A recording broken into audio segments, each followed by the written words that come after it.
You're listening to the Night Demon Network. Go to nightdemon.net/subscriber to unlock more exclusive content.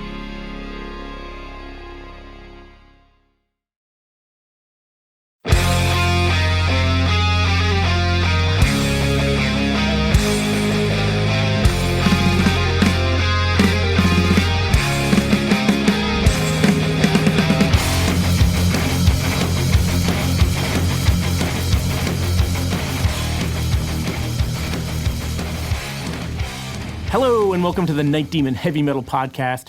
I'm your host Nesbit, and this week we catch up again with Night Demon in Europe. So Night Demon and Sirathungal, they head from Italy to the Underground in London. This is Night Demon on the road.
After the Metal Italia Festival, which was on September 15th, September 16th, we played in London at the Underworld. We played the festival the night before and then got back to the hotel. And then very early in the morning, we fly out to London. Following day, we were playing in London. So we had to fly from Milan to London. So we all went to the airport. And Armand's girlfriend was there and Rob's wife was there. So we're rolling pretty deep. A lot of people here. And so Nicholas dropped us off. Some of us got taxis. And then the airline decided that they wanted to charge us for every carry-on bag. And we had like a lot of check bags too. So that was a big fucking pain in the ass, but there's nothing we could do. Yeah, so to kind of explain this a wee bit, like for a touring band, when you gotta fly, it can get really complicated, right? Because stuff has to be in kind of big hard shell cases, a lot of it, and there's so many different moving parts to it, and sometimes you gotta bring merch, or on the other end you have to make sure that it's shipped there in advance and stuff, right? Yeah. So there's just a lot of logistical parts. There's so much that goes into making this stuff happen, isn't there? Yeah. A lot. Yeah. Like, we have a lot of gear that we fly with. It was, we have the Sirathungal guys and the Night Demon guys and our crew. That's 7 people. That's a lot of people to fly with in one group. And everyone has their own bags. Everyone has their own gear. It's a lot of stuff, and you got a weighted baggage claim. Everyone has to check in. It ended up being, between all of us, 25 bags got checked, something like Something this. crazy, yeah. And so we have to fly to London. So we arrive in London. Like late. Yeah. Very late. Like what, 2 or 3 o'clock? I don't know if we were delayed, or did we sit on the runway for a long time? No, we were freaking delayed, okay, yeah. And we're like playing that night. Yeah. And one of the busiest cities in the world to get around in. Yeah, and I think we were on the wrong side of town too. Yeah. I think we played in Camden, and we flew into Heathrow, right? Or Gatwick? Or Stansted? I can't remember. I think we might have flown into Luton. I feel like we were out the north side. Okay. But it was a fucking long way away anyway. Once we landed in London, it was a pretty lengthy ride to the venue, and it's very stressful when you play the night before, and then the next morning you fly out to the next gig, the next city where you're playing that next night without a day off for travel in between. You can plan to get to the venue by 3 o'clock or something like that, or 2 o'clock, but it never really works out. You end up losing a lot of time, or just kind of having to wing it when you get there because there's no time to sound check, or you're way behind schedule. So that was the case with this show.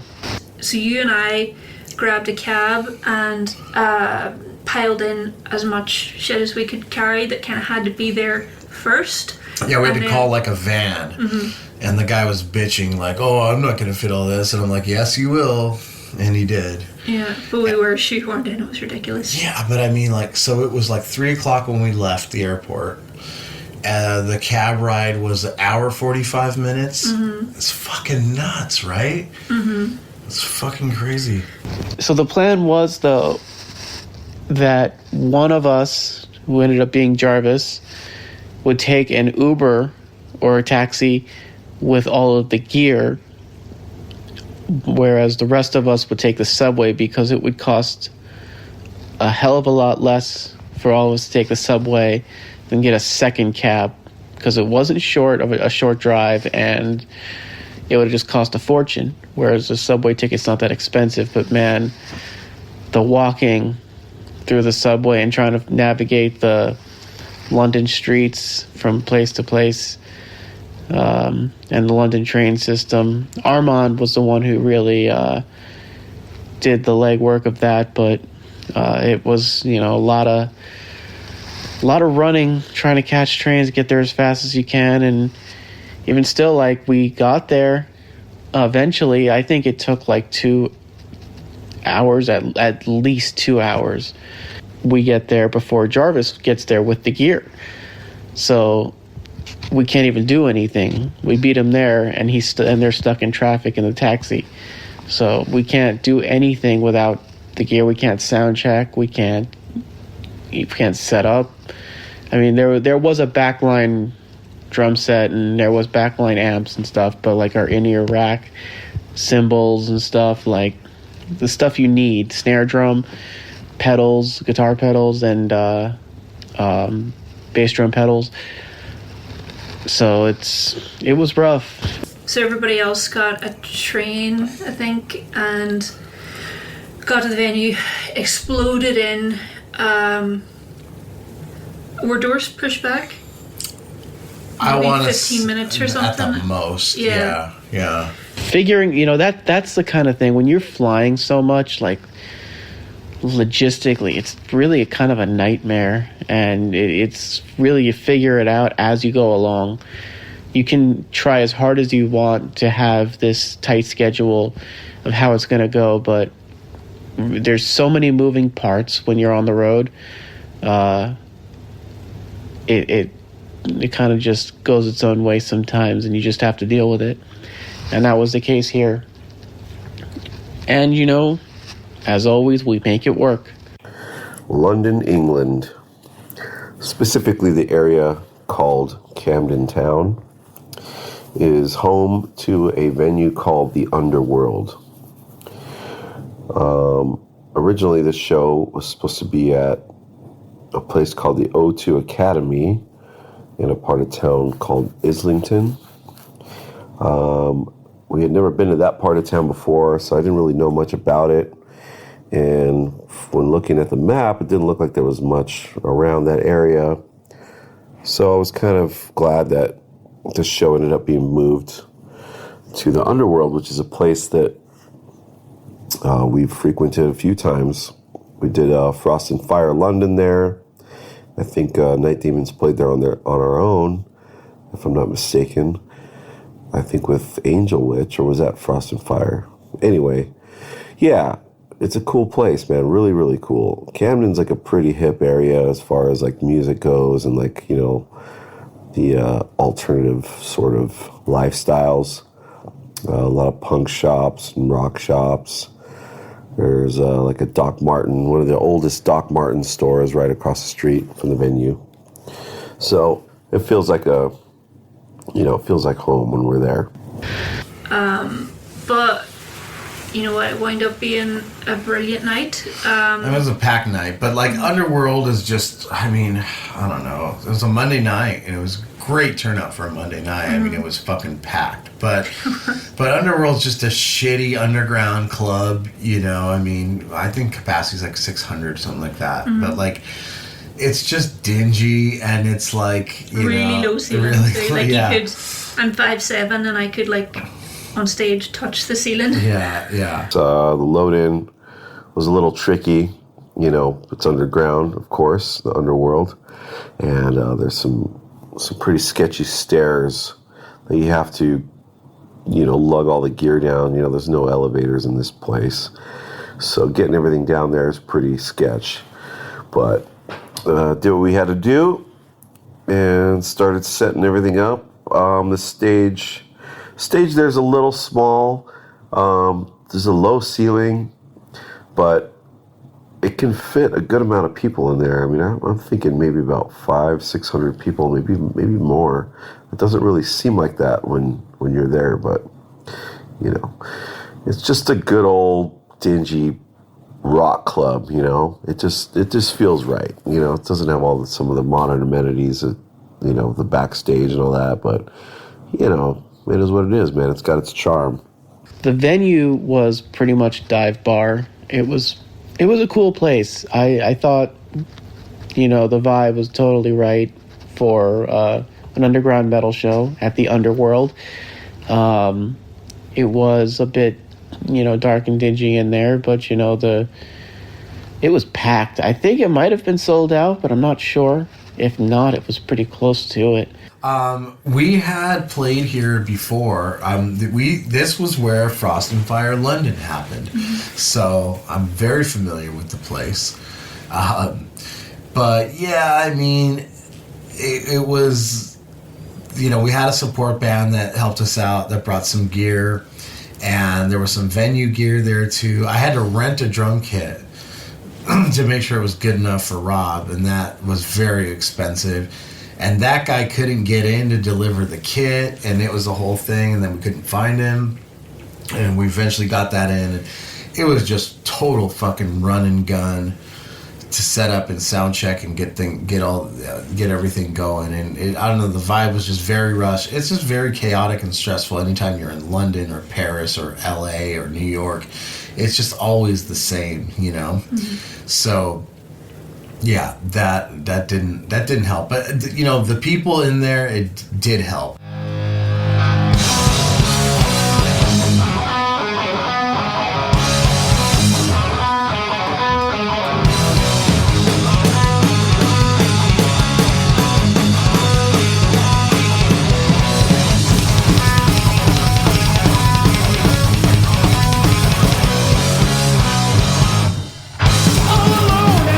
Takes a day to your lover's part to get away.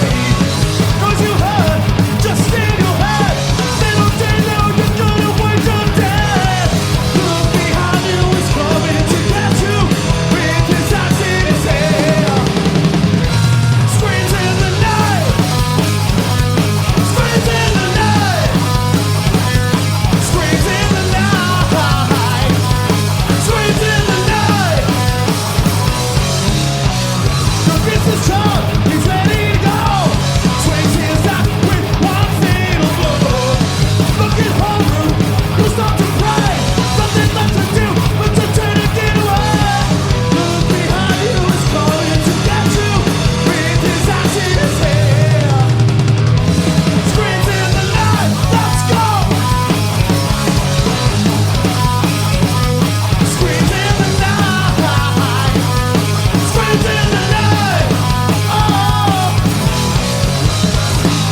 was cool. Like our publicist was there. The guys from Metal Blade UK were there. Our friends Marta and Will from London Drumstick Company, who were endorsed by, flew in from Spain to see the show.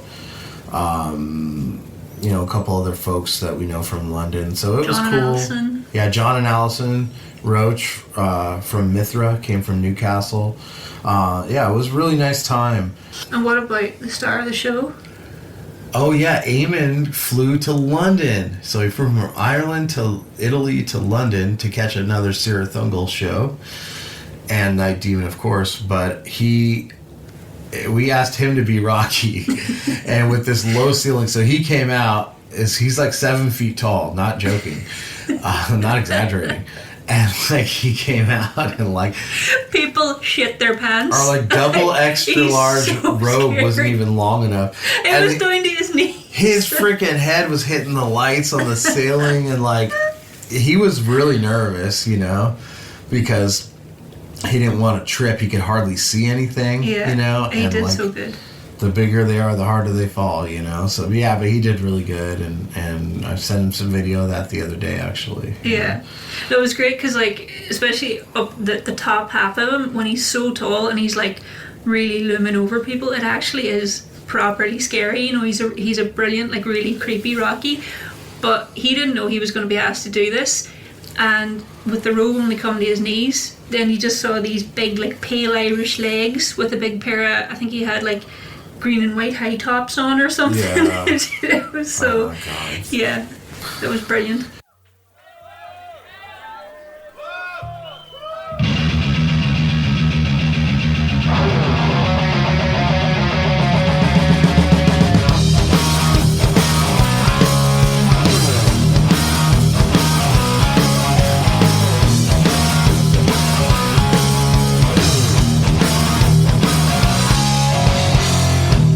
Please allow me to introduce myself.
And yeah, it was a Monday night, but that didn't stop people from coming out and just fucking acting like maniacs and giving us a great fucking London, UK welcome.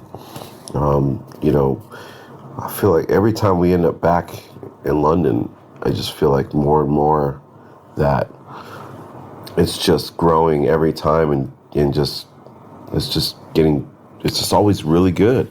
So I think that we've come to a point now I can really say that London is one of our hot spots.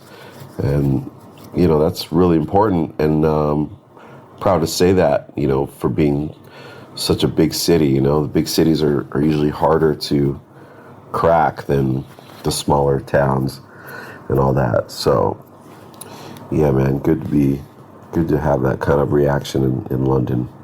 It all ended well. You know, it's one of those things that was like, we're glad we survived that day, you know, that the show happened, right? And it was really good.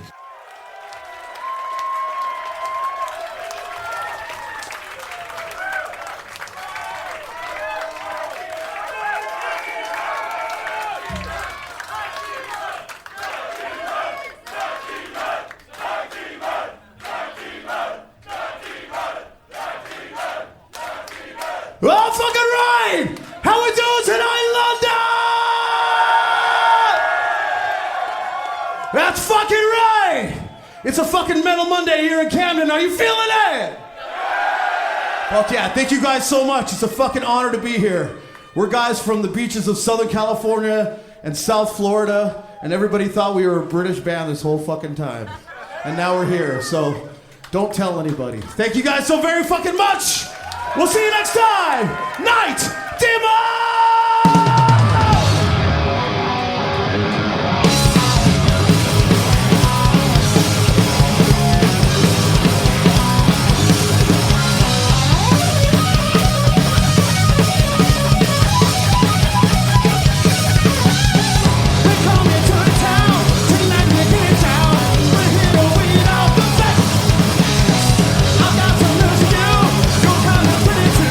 But you don't have what it takes.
Thanks so much. We'll see you next time. Good night.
I guess we got wristbands at some point, or like wristbands got passed out at some point, and I guess I wasn't around for it because I left the backstage area and I had to, I don't remember where I went, but I went out of the club for a few minutes.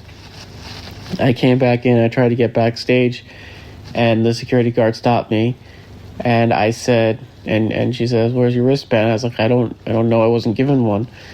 And I said, "I'm in the band," and she says, and she just looks at me like, "Oh, really?" And I, this doubting every word I say, and I go back and forth with her a couple times, and she's like, "I don't believe that you're really in the band." I'm like, "Oh, okay, all right, she's just doing her job. I understand. It was a bit frustrating though. So, but I called somebody. They found me. I got a wristband, and I got backstage again. It was all good. The Night Demon set was great. The set list, it was good for us. London's been, I don't know, it's been a bit hit and miss for us, and all the big cities have for Night Demon. But there was a lot of loyal Sirathungal fans that came out. You did lights for both bands. Mm-hmm. You were selling the merch for both bands. Mm-hmm. And that was the night that I found my bellow. Because... Your what? The queue did not let up. It was just relentless from start to finish, and we were only doing cash that night. Right. And understandably, people were looking to pay by card, but so they were in this queue, and I had put signs up and stuff, but of course, if they're kind of at the back of the queue, they're not seeing it. So I kept it within like a few minutes of people just being all kind of pissed off about that. I started. And just being so stressed, I started going like, "Folks, it's cash only! There's a cash machine upstairs!" Your bellow, okay, I got you. So, I had no fucks left to give, so I just started like screaming at people. It was just full on, like, so much merch was sold that night for both the bands, kept coming, and then just racing up between. I was really happy actually that their lighting setup was like a piece of piss. I kind of just took a look at the board, pressed a couple of buttons, was like, "Yep, I can do this, no problem." Yeah. Which doesn't happen that often, with the size of venues that you're doing. So that was a big help. So yeah, as we do our 45 minutes and leave the stage, me and Jarvis go backstage and try to clean up a little bit, dry off a bit, change a shirt, change a vest, drink a beer. Brian will probably usually come off for a few minutes and then go back out and help Rob transition the drums over to his setup. There was a good air in the room. You could tell that people were, ready to hear the Sirathungal set. And I think they were probably curious on what I was going to end up doing, how I was going to handle the stuff. this would be the first time, again, for me playing with Sirthungal since Jimmy and Greg not being a part of it at this point. A little bit of the nerves for me, and especially since it's billed as the quote-unquote last show. It's got to be a banger, and I think it was.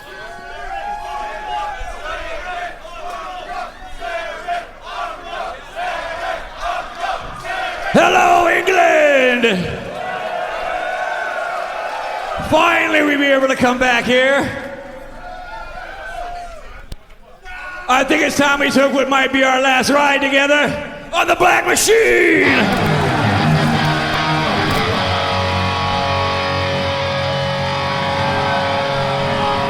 A ride! Now that's a good idea.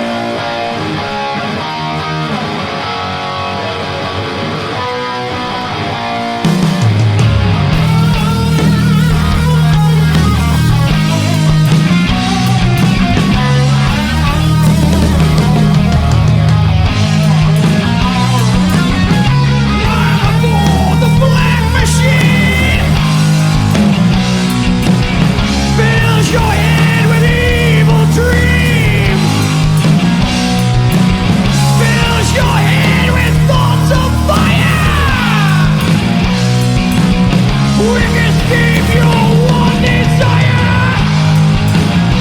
Come on and ride. Come on, England. The Black Machine. Come on.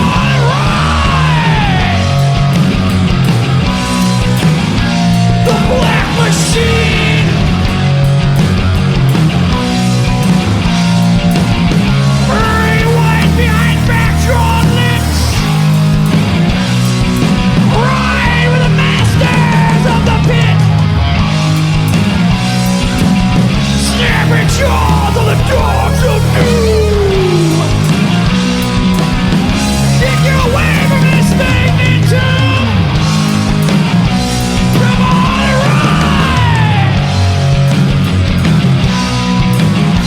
The Black Machine! Come on and ride! The Black Machine!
remember, with the hazer, it was very, very sensitive, and it was also like mounted. Well, it was at the ceiling, but that's basically head height down there, and it was right beside your head. Oh, okay. So they had kind of said about like, look, it's really sensitive, so just kind of give it a blast, just like a wee puff, and then turn it back off, because you can set off smoke alarms or whatever, and trip stuff. So I was doing that, but like even just a little second on it, it just sends out this giant puff, so like I remember being strategic about doing it at normally like a hazer is just a thing that you're going to kind of let run just so it's atmospheric, but this, it's like a giant like dragon's breath kind of thing. So I remember doing it like certain bits of like King of the Dead and Down Below and all that, and certain bits of your set too, because it was just such a big fucking statement. And I was aware too that you were getting it right in the face. I was, it was just right there. But like, you know what? I thought it was cool. It felt good. I wasn't mad at you. Thanks. It was a good stage show. I was really happy with it. But it was fucking hot in there. Yeah. It was. Good evening, everyone. We are Sirathungal, and we've come all this way just to give you some blood and iron.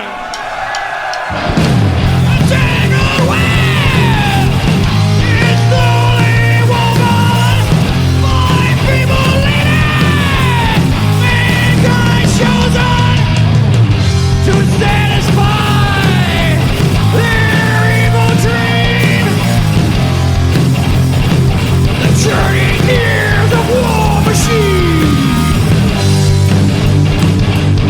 Blood and iron.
It was it was surreal when we loaded out of the venue, and it looked just as shitty as it was when we got there and empty, you know? Like that, it like happened in a flash, you know? There was a drum set provided that night from a backline company. It was rented, and I guess the company comes and delivers it. They don't set it up or tear it down or load it in or out of the venue. That costs extra. So in order to save money, we had to break down the drums at the end of the night ourselves and pretty much pack them up in the cases and everything exactly how it was when we got there. And that's all well and good, but we were kind of in a rush to do it because they were on their way, and I guess we didn't want to make them wait. So Rob and I were breaking down the drums as fast as we could, and then and these cymbal stands that they provided were super flimsy. And I remember turning around and barely touching a cymbal stand, and Rob is on the floor taking his pedals off the bass drums, and I just see out of the corner of my eye the cymbal stand start to tip over, and I'm like, oh fuck, and I go to catch it, but I can't in time, and it just crashes right over Rob, who was on his hands and knees taking his bass drum pedals off. And I remember he didn't react at all. He was just he didn't flinch, he didn't scream, he just Jesus, Brian, you almost killed me. And I felt so bad, and it got his arm, the cymbal on it caught his arm, and it ripped it open pretty good. I felt really, really bad about that. I mean, accidents happen, but, I did not expect it to just fucking tip over like that. But I'm sorry, Rob. I didn't mean it. I didn't mean to do that to you. And he was okay in the end. Well, being that we were actually finally in London with a couple of days off after the show, we decided to have some fun that night. We definitely had some friends backstage. I know that John Roach from Mithra and his wife Allison were there, which are fucking great people. They're up from Newcastle. They were down. And Will and Marta from London Drumsticks, the London Drumstick Company, came out. And that was great to meet them and hang out and just try to drink all the beers that were available backstage until they kicked us out. I remember they did kick us out kind of early because it was a Monday night, and, all the staff wanted to go home and all that. But there was plenty to do that night, and I think we did it. It's a bit blurry, which to me means maybe we did have some fun. And then there were some fans outside waiting for us for photos and autographs, and then we tried to call some Ubers, and that ended up being a whole thing, trying to get us to our hotels, and that was a big pain in the ass, and they kept canceling on us, and we finally made it happen. Traveling in London is really tough, and getting hotels that aren't going to break the bank is also really tough. So, after the show, we've got, I don't know, freaking how many bags, probably 8 bags, cases, drum pieces, pedal boards, bags of merch, unsold merch, whatever was left over. So we got to hire 3 SUVs to get all the shit back to the hotel. So that's kind of a pain in the ass and a little bit of a bummer because you got to got to go with the gear and drop it all off. And, usually we don't end up staying in parts of town where there's much to do. So it's one of those things where you got to go all the way back, and it's, probably I think it was like a 30-minute drive to get back to the hotel we were staying at. And then, you know, if you wanted to go back out, it would have been another 20, 30 minutes. So I think after the backstage kind of hang thing, we decided to just chill out, you know, because we also had the whole next day. And then the next day after that to fly to Denmark. Called it a day. We were lucky that with this run, we didn't have another show. We had 2 days off until, actually, so we had 2 days off and then the next show. But yeah, all in all, great success there. You know, like I said, it's always tricky in the big cities, but yeah, the more and more we come back to these places, the more and more it just feels like, all right, I think we've got something here. And it's only getting better. Well, that's it for this week, and that's it for the Underworld and London. If you're a subscriber, you can listen to the entire Night Demon set from that night. That and hundreds of other live audio tracks on nightdemon.net. Check out the website on info on how you can become a subscriber and get access to all that sweet bonus content. Until next time, this is Nesbitt signing off.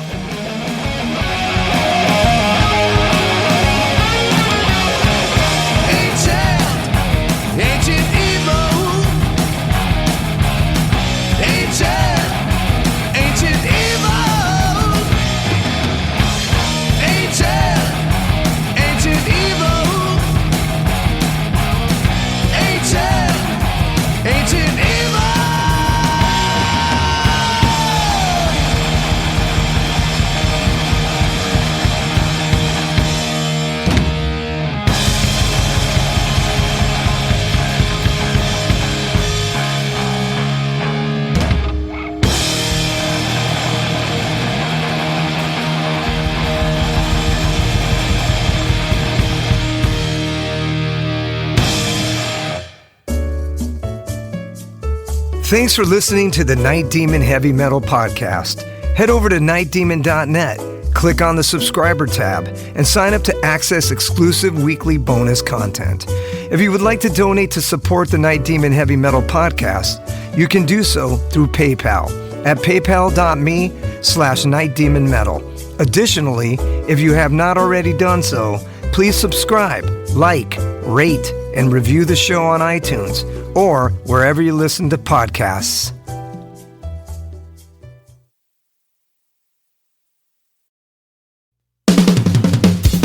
All hail, Night Demon Heavy Metal Podcast listeners. This is Dusty Squires chiming in to tell you about my brand new signature sticks from the London Drumstick Company. I've dreamt of having my very own drumsticks ever since I was a wee lad, and LDC made that a possibility for me.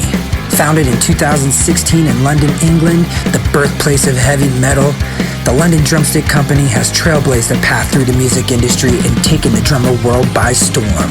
When I met them for the first time, they knew their product was going to withstand the beatings of a Night Demon show. They took the time to work with me on getting everything just right. The balance and weight of my sticks are the same no matter what, and the durability is bar none the best I've ever had. I know my sticks will last through the set night after night. I'm truly honored to work with a company that caters to their players the way LDC does. Their innovation and attention to detail is what separates them from the rest of the stick makers out there. Their custom stick sleeves are unbelievable and really make the entire presentation complete. Wait until you see the design they came up with for me. It blew my mind and was a surprise to say the least. They have all kinds of amazing swag, including hoodies, t-shirts, drummer shorts, drum keys, stick bags, towels, face masks, practice pads, and much, much more. Even if you're not a drummer, you can be a part of Demon history and order my brand new signature sticks direct from their website. How cool is that? And to top it off, the London Drumstick Company are giving an exclusive offer to the Night Demon Heavy Metal Podcast listeners. Go to londondrumsticks.co.uk and receive a 15% store-wide discount using promo code DEMONSTICKS. All capital letters, no spaces, Demon Sticks. DEMONSTICKS. I can't thank everyone there enough for the opportunity to be a part of their family and for them trusting me with their amazing products. See you Metal Maniacs on the road very soon.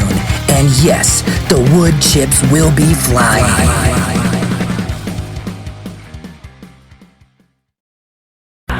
Greetings, boils and ghouls. This is your comrade, the Crypt Keeper here, reporting dead from the sanctuary of the strange. Tonight's macabre myth is a fright-filled feature, one overflowing with monsters, madness, and magic.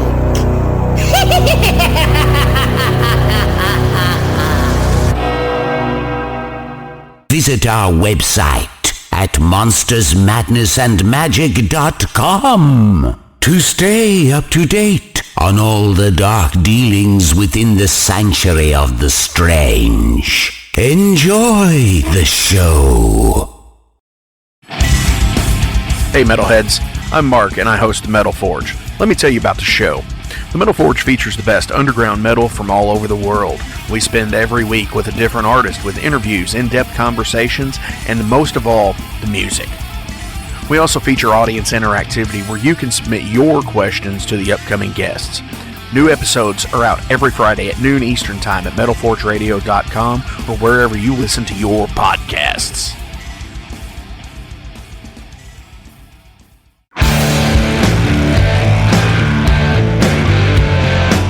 Want to know what's going on in the world of music?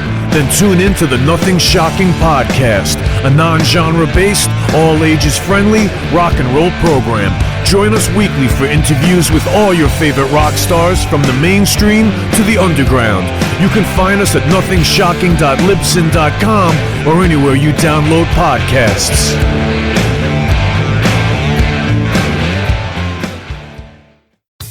Okay, metalheads, you've been complaining that there has not been a channel that plays all of the heavy metal videos from past, present, and future for years and years at this point. Well, that time is over. Heavy Metal Television is back. HeavyMetalTelevision.net is the website. Go there. You can see videos playing 24/7, 365, all the time, all the best from the old school, the new school, and everything in between. Check it out, HeavyMetalTelevision.net. It is where the metal is.